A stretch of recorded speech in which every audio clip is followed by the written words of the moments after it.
I must indicate that, Commissioner, there were 5 altogether. And what made this threat to be high was because there was a reduction of the number of investigators into that case of Vereeniging from 5 to 2. Well, of course, we don't know the reasons as to what led into that. So part of the threat was that the team that was busy with this investigation felt that they can protect themselves because there's quite a lot of them, but suddenly they are reduced to 2. And that made them feel more vulnerable. And as a result, and in part, the death threats were made on them. And there was also this growing concern about infiltration of the police, which might have led into the reduction of these number of detectives that they deployed.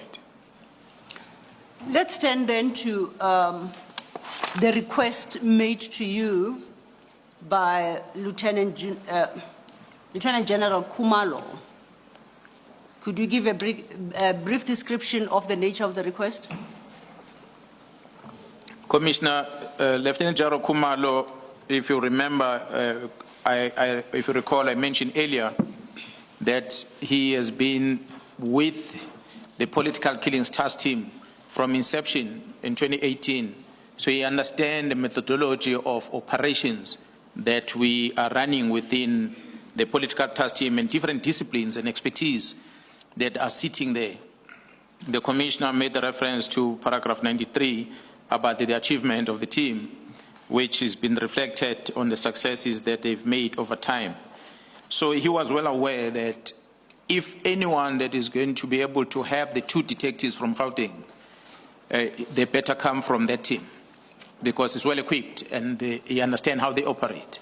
So that's why he approached me and he asked me if I can release some of these investigators to come to Gauteng so they can assist. And how many did he request and for what purpose? He requested 10 of them, and they had specific purpose that they were going to, specific roles they were going to play.